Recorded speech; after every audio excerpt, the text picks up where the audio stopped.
তো আজকে আমি এক্সপ্লেন করতে যাচ্ছি 2025 সালের এক নতুন Chinese anime Lord of mysteries.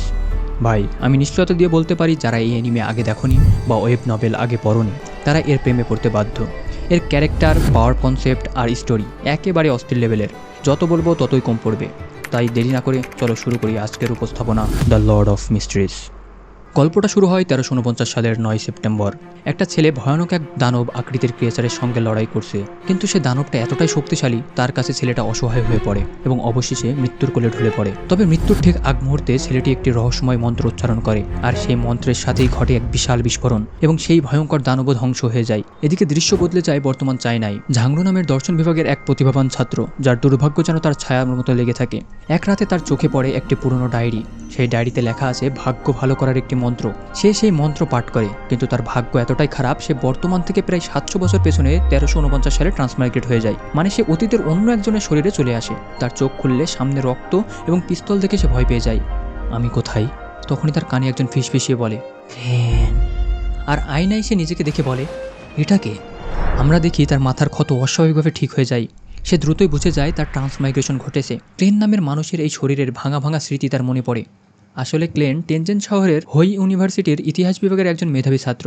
এখন ক্লেনের ডায়েরি পড়ে সে জানতে পারে 29 মে তার বন্ধু ওয়েলক অ্যান্টিগোনাস ফ্যামিলি নামের এক রহস্যময় পরিবারের পুরনো নোটবুক নিয়ে তার সঙ্গে দেখা করতে এসেছিল, এবং যেহেতু তারা ইতিহাসের ছাত্র তাই তারা সেই নোটবুকের প্রথম পেজের ব্যাখ্যা করতে সক্ষম হয়। ক্লেনের সে ডায়েরিতে লেখা আছে the black emperor, the Tudor kingdom আর হোন্নাসিস মাউন্টেন রেঞ্জ এর মতো পৌরাণিক নাম। ঝাংরু ভাবে এসব কি আসলে সত্যি? তবে এসব নাম শুনে তোমাদের ভয় পাওয়ার কোনো কারণ নেই, আস্তে আস্তে জানতে পারবে। তবে একটি জিনিস অদ্ভুত, ডায়েরিতে 24, 25, 26, 28 নম্বর পেজ থাকলেও 27 নম্বর পেজ পুরো ফাঁকা। কিন্তু তখনই ডায়েরির একটা পেজ নিজে থেকেই ওপেন হয়। সেখানে লেখা প্রত্যেকে মারা যাবে, এমনকি আমি নিজেও। সে ভাবে ক্লেন এটা কেন লিখেছে? তবে এতেই পরিষ্কার ভয়ঙ্কর কিছু ঘটেছে অথবা ঘটতে চলেছে। কিন্তু তখনই ক্লেনের ছোট বোন মেলিসা দরজায় কড়া নাড়ে। সে দ্রুত রক্তের জায়গাটা কাপড় দিয়ে ঢেকে দেয় এবং পিস্তল পেছনে লুকিয়ে রাখে। তার বোন ঘরে ঢোকে আর বলে ওই আতেল, সারা রাত জেগে আবার পড়তেছিলি নাকি? ক্লেন হালকা মাথা নেড়ে বলে পড়ছিলাম। পিস্তলটা রাখতে গেলে আওয়াজ হয় এবং তার বোন জিজ্ঞাসা করে কিরে, কিসের আওয়াজ? ক্লেন হালকা হাসিতে বলে ঘড়িটা পড়ে গিয়েছিল, নষ্ট হয়ে গেছে। মেলিসা তার ঘড়িটা ঠিক করে দেয় এবং রেডি হয়ে ক্লেনকে খাবার দিয়ে বলে যেহেতু তুই চাকরি পাওয়ার জন্য এত মন দিয়ে পড়ছিস, আজ আমি তোর জন্য ভেড়ার গোশত আর ডাল রান্না করব। এটা শুনে ক্লেন চমকে ওঠে এবং উপরের তক্তায় গিয়ে বাড়ি খায়। কি তুই রে খাওয়াবি? মুখে দেওয়া যাবে তো? এই বলে মেলিসা স্কুলে চলে যায়। এদিকে ক্লেন মনে মনে বলে সরি মেলিসা, হয়তো তোর সাথে আর আমার দেখা হবে না।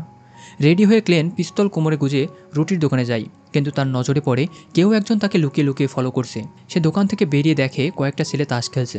সে ভাবে তাস খেলা আর ট্যারোট রিডিং এই দুইটা জিনিস 100 বছর আগে ইন্টিস এম্পেরর রোসেল গুস্তাভ আবিষ্কার করেছিল, এবং সম্ভবত রোসেল গুস্তাভও তার মতো একজন ট্রান্সমাইগ্রেটর, আর সেও হয়তো তার জগৎ থেকে এসেছিল। ঠিক তখনই তার একটা কয়েন মাটিতে পড়ে যায়। তুলে নিতে গেলে সে দেখে এক ছায়ামূর্তি। ভয় পেয়ে পিস্তল বের করেই ফেলেছিল, কিন্তু তখন বুঝতে পারে এটা তো একটা জোকার, যে তাকে স্যার কাছে যাওয়ার আমন্ত্রণ জানাতে এসেছে। তবে আমি বলে দেই, এই জোকারকে তোমরা মনে রাখো, ভবিষ্যতে দেখতে পারবে। ক্লেন তাকে ধন্যবাদ জানিয়ে দ্রুত পায়ে হাঁটতে থাকে, কারণ সে বুঝে যায় কেউ একজন তাকে ফলো করছে। সে দ্রুত একটা তাঁবুতে ঢুকে পড়ে, যেখানে এই মহিলা ট্যারো রিডিংয়ের মাধ্যমে ভাগ্য গণনা করে, যেমনটা বাংলাদেশে তোতা পাখি দিয়ে করা হয়। আসেন স্যার, আজকে আপনি আমার প্রথম কাস্টমার, তাই আপনার জন্য একদম ফ্রি। ক্লেন জিজ্ঞাসা করে খালি কার্ড তোলা ফ্রি, না কার্ডের ব্যাখ্যা জানাও ফ্রি? কারণ দুনিয়ায় কোনো কিছুই বিনামূল্যে হয় না। না স্যার, সব কিছুই ফ্রি। ক্লেন জানায় সে তার পাস্ট, প্রেজেন্ট এবং ফিউচার তিনটাই জানতে চায়।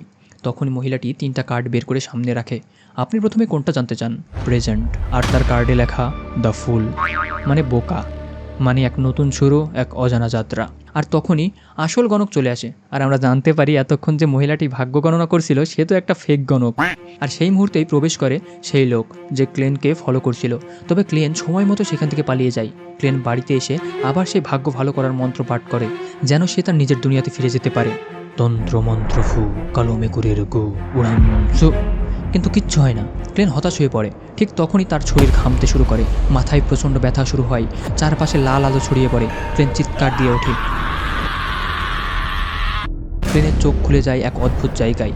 চারিদিকে ধূসর কুয়াশা। সে একটা লাল বস্তুর গায়ে টাচ করতেই লাল এবং নীল রঙের দুইটা আলোকরশ্মি, একটা মেয়ে যে কিনা আয়নার সামনে দাঁড়িয়েছিল এবং একটা ছেলে যে গভীর সমুদ্রে একটা পাথরের দিকে তাকিয়েছিল, হঠাৎ সামন হয় ক্লেনের সামনে। ছেলে এবং মেয়েটা একে অপরকে স্পষ্ট করে দেখতে পারছিল না, তবে তারা উভয়েই ক্লেনকে তাদের সামনে উপরের দিকে স্পষ্ট করে দেখতে পারছিল এবং তাদের কাছে মনে হতে থাকে এটা কোনো গড। মেয়েটি ক্লেনকে জিজ্ঞাসা করে, স্যার আপনি কি এই ডিভাইন রিয়েলমের মালিক? এদিকে ক্লেন ভাবতে থাকে, হ্যাঁ, কোনো প্রাসাদ ছাড়া আবার কিসের ডিভাইন রিয়েল, আর আমি মালিক? ক্লেনের এই চিন্তা করার সাথে সাথে নিজে থেকেই এক বিশাল প্রাসাদ তৈরি হয়ে যায়, সাথে বিশাল সিংহাসন। তবে তাদের কিছু বুঝতে দেয় না যে এগুলো আচমকা ঘটেছে, বরং ক্লেন পাওয়ারফুল ব্যক্তিত্বের অ্যাক্টিং করতে থাকে। ছেলেটা ক্লেনকে শান্ত গলায় জিজ্ঞাসা করে, আমি কোথায় এবং আপনি আসলে কে? ক্লেন মনে মনে ভাবতে থাকে সে নিজেকে কী বলে পরিচয় করিয়ে দেবে, ঝাংড়ু নাকি ক্লেন? সে বলে, আমি হচ্ছি দ্য ফুল। ক্লেন এই নামটা সে কার্ড থেকে নেয়। ক্লেন জানায় একটা পরীক্ষার অংশ হিসেবে সে তাদেরকে এখানে সামন করেছে, কিন্তু ভাই আমরা তো জানি সে ভুল করে এসব ঝামেলার মাঝে পড়ে গেছে। ক্লেন বলে, আর আমি চাইলে এখনই তোমাদেরকে তোমাদের বাসায় ফিরিয়ে দিতে পারি।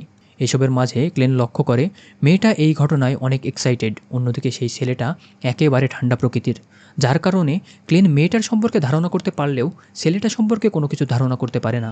এবার মেয়েটি ক্লেনকে বলে, স্যার আমি কিভাবে বিয়ন্ডার হতে পারি? এবার আমি তোমাদের এই লর্ড অফ মিস্ট্রিস এর দুনিয়ার পাওয়ার সিস্টেম সম্পর্কে একটু বলি। তো এই দুনিয়ায় আছে সাধারণ মানুষ আর কিছু বিশেষ শক্তিসম্পন্ন মানুষ যাদের বলা হয় বিয়ন্ডার।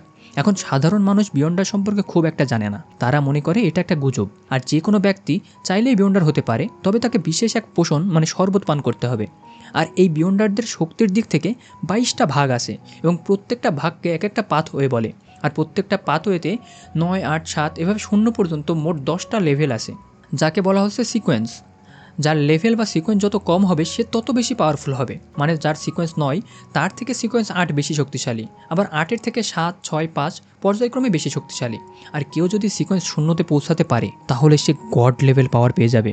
আর প্রতিটা সিকোয়েন্স কমানোর জন্য তাদের সেই বিশেষ পোষণ পান করতে হবে। তবে বিয়ন্ডার হওয়া এবং সিকোয়েন্স কমানো এত সহজ না।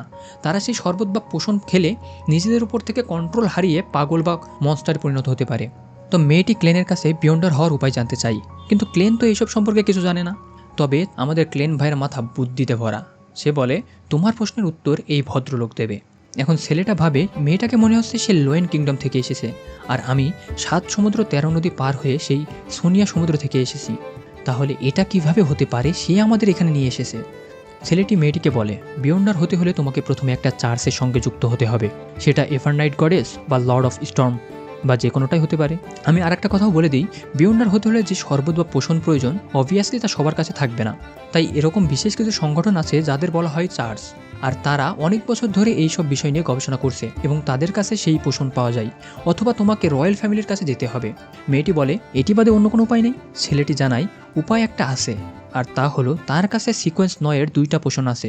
এটি শুনে ক্লেন এবং মেয়েটি অবাক হয়ে যায় এবং বলে, কোন 2টা? ছেলেটি জানায় তার কাছে সেইলর আর অডিয়েন্স নামের 2টা পোষণ আছে। এখন ক্লেন মনে মনে ভাবে, এরা তো মনে হচ্ছে কী সব সুপার ন্যাচারাল পাওয়ার নিয়ে কথা বলছে। আমার এই ধূসর ফগ এবং ট্রান্সমাইগ্রেশন এগুলোও কি কোনো প্রকার বিয়ন্ডার পাওয়ার? এখন মেয়েটি ক্লেনকে সাক্ষী হিসেবে সেই লোকের সাথে ডিল করতে চায় এবং সে ক্লেনকে এরকম আরও মিটিং করার জন্য অনুরোধ করে। আর আমরা দেখি ছেলেটি খুব ঠান্ডা স্বভাবের, তবে খুবই ইন্টেলিজেন্ট। সে জানে কিভাবে ডিল করতে হয়। সে ক্লেনকে বলে, মিস্টার ফুল, আপনার পাওয়ার আমাদের ধারণার বাইরে, তবে এমন অনেক বিষয় আছে যেগুলোতে কেবল আমরাই আপনার সাহায্য করতে পারবো। এদিকে ক্লেন ভাবতে থাকে, আরও কিছু মিটিং হলে তো তার মুখোশ উন্মোচন হয়ে যাবে। তবে এই রহস্যময় মিটিং থেকে সে অনেক গুরুত্বপূর্ণ তথ্য জানতে পারছে, যা ব্যবহার করে হয়তো সে দ্রুত তার বাড়িতে ফিরতে পারবে। তাই সে জানায়, ঠিক আছে, প্রতি সোমবার বিকাল 3টায় মিটিং হবে, তবে এইসব কিছু গোপন রাখতে হবে। এতে তারা সম্মত হয়। তারা এই ক্লাবের নাম দেয় দ্য ট্যারোট ক্লাব এবং নিজেদের কোড নাম ঠিক করে। মেয়েটা নিজের কোড নাম দেয় জাস্টিস, আর ছেলেটা রাখে হ্যাংড ম্যান। তখনই ক্লেনের দরজায় কেউ কড়া নাড়ে। আবার ক্লেনের মাথায় প্রচণ্ড ব্যথা শুরু হয়, তার শক্তি ফুরিয়ে আসে। মেয়েটা মানে জাস্টিস বলে, এম্পেরার রোসেল যে ট্যারোট ডেক বানিয়েছিল সেটা তাদেরটা থেকে আলাদা এবং তারা কঠোরভাবে ধর্মনিন্দার সমালোচনা করত এবং সেই রহস্যময় ট্যারোট ডেক সেই 22টি পাথওয়ে ধারণ করত। এনাফ, আজকের মতো মিটিং এখানেই শেষ, ক্লেন বলে, এবং এরপর জাস্টিস এবং হ্যাংডম্যান আবার তাদের জায়গায় ফিরে যায়। এদিকে ক্লেনের চোখ খুললে সে জিজ্ঞেস করে, দরজায় কে? পুলিশ। এটি শুনে সে তার ডায়েরি এবং পিস্তলটা দ্রুত লুকিয়ে রাখে এবং দরজার ফাঁক দিয়ে দেখে সত্যি সত্যি পুলিশ এসেছে। সে ভয় পেয়ে যায় এবং দরজা খুলতেই দেখে সেই লোক যে তাকে ফলো করছিল। পুলিশ অফিসারটি বলে, আমি তোমাকে ফলো করছিলাম না, বরং তোমাকে রক্ষা করছিলাম। এই পুলিশ অফিসারের নাম হচ্ছে লিওনার্ড মিশেল এবং সে কোনো কথা না বলেই ক্লেনের রুমে ঢুকে পড়ে। ক্লেন বলে, আপনি এভাবে আমার রুমে ঢুকতে পারেন না। তখনই এন্ট্রি হয় আরেকজন পুলিশ অফিসার ডন স্মিথের। সে জানায় এটি একটি নর্মাল ইনকোয়ারি। তারা আরও জানায় 27 তারিখে এমসি গভর্নরের বাসায় তুমি গিয়েছিলে এবং এরপর থেকেই তার পিস্তলটি পাওয়া যাচ্ছে না। ক্লেন জানায় বন্দুকটি সে ওই কয়লার মধ্যে লুকিয়ে রেখেছে। আসলে পুলিশ অফিসাররা এসেছিল ক্লেনের বন্ধু ওয়েলক এবং নোয়া এর মৃত্যু নিয়ে কথা বলতে, কারণ এটা কোনো সাধারণ মৃত্যু ছিল না। দেখে মনে হয়েছিল তারা সুইসাইড করেছে, কিন্তু তাদের মতে তাদেরকেও মরতে বাধ্য করেছে। এটি শুনে ক্লেন অবাক হয়ে যায় এবং বলে, কি তারা সত্যিই মারা গেছে? এদিকে লিওনার্ড ক্লেনের ডায়েরির সেই পেজটা খোলে যেখানে লেখা ছিল সবাই মারা যাবে, ইনক্লুডিং মি। এখন তারা ক্লেনের কাছে এইসব কিছুর মানে জানতে চায়। ক্লেন কোনো উপায় না পেয়ে বলে দেয় গতকাল রাতে 12টার দিকে সে একটা ব্যর্থ সুইসাইডের চেষ্টা করে এবং তারপর থেকেই তার অনেক মেমোরি লস হয়েছে।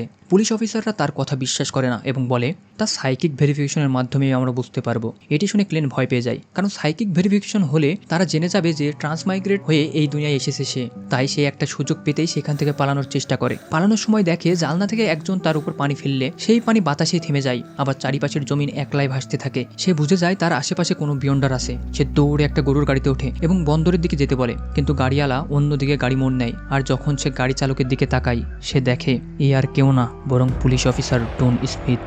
কিন্তু তখনই ক্লেনের চোখ খোলে এবং দেখে সে তার টেবিলে এবং এটা একটা স্বপ্ন ছিল। সে একটু স্বস্তির নিঃশ্বাস নেয়, কিন্তু তখনই তার ঘরের দরজা খোলে এবং সে দেখতে পায় সেখানে দাঁড়িয়ে আছে অফিসার ডন স্মিথ।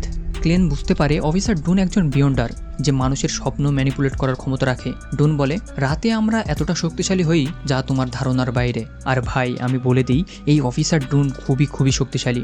সে নিমিষের মধ্যে ক্লেনের 12টা বাজিয়ে তাকে আকাশে নিয়ে আসে। আর তখনই পিছন থেকে এক মহিলা ক্লেনের মুখ চেপে ধরে বলে, রিল্যাক্স ক্লেন। হ্যাঁ, তুমি পিছন থেকে ভূতের মতো এসে মুখ চেপে ধরবা আর রিল্যাক্স করতে বললেই রিল্যাক্স হয়ে যাবে। হ্যাঁ, এখানে আমাদের বস ক্লেনের হিসু করে ফেলার মতো অবস্থা।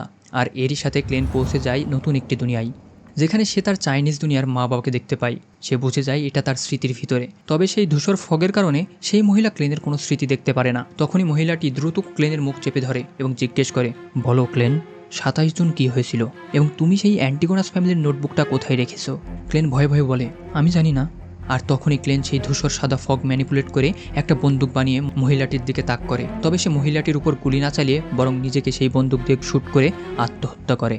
ভাই, ক্লেনের সেই রকম কোনো ফিজিক্যাল পাওয়ার না থাকলেও সে ডেথ নোটের এলের মতোই ইন্টেলিজেন্ট এবং জিনিয়াস। সে তার মা বাবাকে দেখার সাথে সাথে বুঝে গিয়েছিল এই মহিলা তার মেমোরি ম্যানিপুলেট করার চেষ্টা করছে। আর এখান থেকে বেরোনোর একমাত্র উপায় হচ্ছে নিজেকে মেরে ফেলা বা সুইসাইড করা। ভাই, তোমরা বুঝতে পারছো ক্লেন কোন লেভেলের বুদ্ধিমান? এখন ক্লেনের চোখ খোলে। মহিলাটি অফিসার ডুনকে জানায় ক্লেন সত্য কথা বলছে, সে নিজেকে গুলি মেরেছিল এবং সে এখনও বেঁচে আছে। তবে যে শক্তির কারণে এইসব ঘটছে তা খুবই ভয়াবহ এবং আমি এরকম ঘটনা আজ পর্যন্ত কখনো দেখিনি। তাই অফিসার ডুনের এই বিষয়ে অবশ্যই সাবধান থাকা উচিত। অফিসার ডুন জানায় অ্যান্টিগোনাস ফ্যামিলির নোটবুক এখনও মিসিং, তাই ক্লেনের বিপদ এখনও কাটেনি আর তারাও তাকে সবসময় সেফটি দিতে পারবে না। তাই অফিসার ডুন ক্লেনকে অনেক বড় একটা অফার দেয়। সে বলে, বরং তুমি আমাদের মতো বিয়ন্ডার হতে পারো। বিয়ন্ডার হওয়ার কথা শুনে ক্লেন হতবাক হয়ে যায়। কি বিয়ন্ডার? পরের দিন অফিসার ডুনের দেওয়া ঠিকানা অনুযায়ী ক্লেন চলে যায় একটা বারে। আসলে ক্লেন ঠিক করে নিয়েছিল সে বিয়ন্ডার হবে, যেন সে নিজেকে নিজে রক্ষা করতে পারে। সে বারটেন্ডারকে বলে, মিস্টার ডুন আমাকে ডেকেছেন। বারটেন্ডার তাকে একটা গোপন এলিভেটরে করে নিচে পাঠিয়ে দেয়। আর এটাই তাদের অফিস।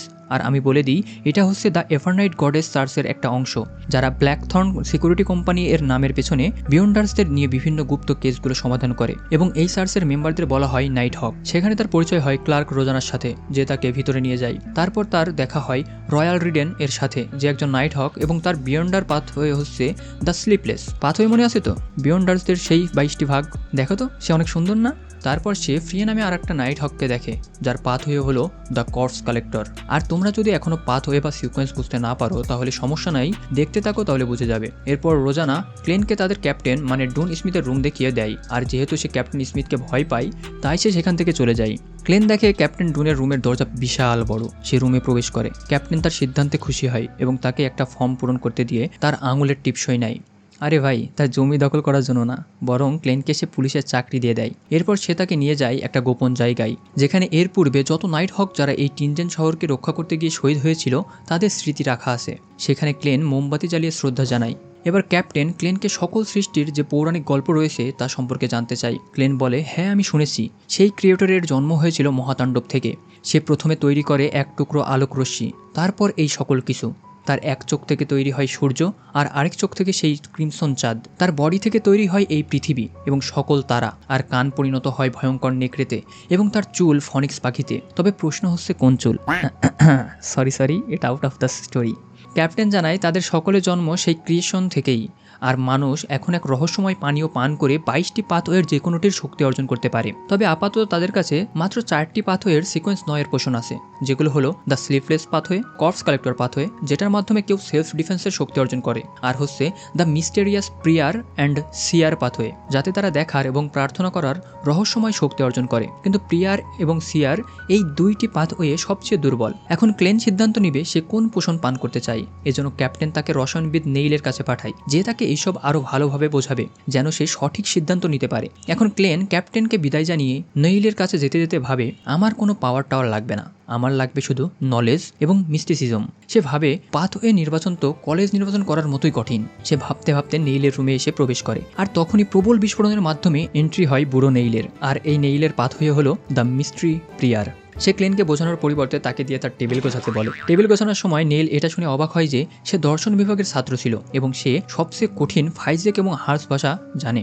সে ক্লেনকে একটা ডায়েরির অংশ দেয়, যেটা অন্য একটা ভাষায় লেখা, যা নেইল নিজেও অনুবাদ করতে পারেনি। আর এই ডায়েরিটা ছিল রোসেল গুস্তোফের। ক্লেন সেই ডায়েরিটা নিয়েই দেখে সেখানে বর্তমানের চাইনিজ ভাষায় লেখা, আর যেহেতু ক্লেন চাইনিজ জানে, সে পড়ে বুঝতে পারে ডায়েরিতে কি লেখা আছে। ডায়েরিতে লেখা আছে, রোসেল গুস্তাভ ছিল তার সময়ের সবচেয়ে মেধাবী এবং আশ্চর্যজনক হিরো। সে অনেক কিছু আবিষ্কার করেছিল এবং সে বিয়ন্ডার্সদের নিয়েও অনেক রিসার্চ করেছিল, এবং সে জানতে পেরেছিল এই পোষণ থেকে শক্তি পাওয়ার কোনো সিম্বলিক উপায় নেই, বরং তুমি যেই পাথওয়ে সিলেক্ট করবে সেই পোষণ পান করার পর তোমাকে শুধু সেই পাওয়ার অনুযায়ী অ্যাক্টিং করতে হবে, তাহলে কোনো সমস্যা ছাড়াই তুমি সেই পোষণের পাওয়ার পেয়ে যাবে। ডায়েরির সেই পাথায় রোসেল গুস্তভ আরও লিখেছিলেন, তার মার্ডারার পাথওয়ের পরিবর্তে দ্য সিয়ার পাথওয়ে সিলেক্ট করা ভালো ছিল।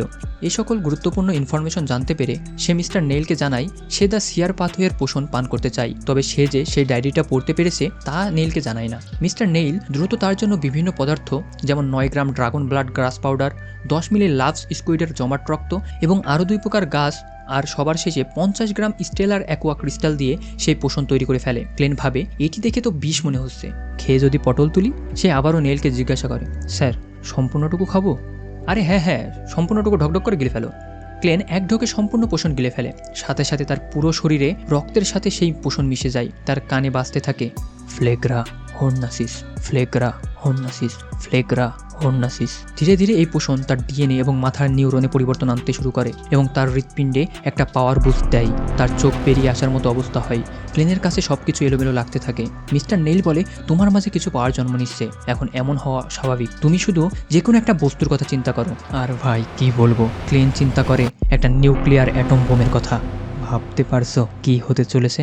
আর এখানেই আজকের পর্ব শেষ হয়। তো কেমন লাগলো তোমাদের এই নতুন অ্যানিমে, ডংহুয়া? আর এই ভিডিওতে যদি 20টা কমেন্ট পড়ে তাহলে আমি কথা দিচ্ছি ইনশাল্লাহ অতি শীঘ্রই পার্ট 2 নিয়ে আসবো।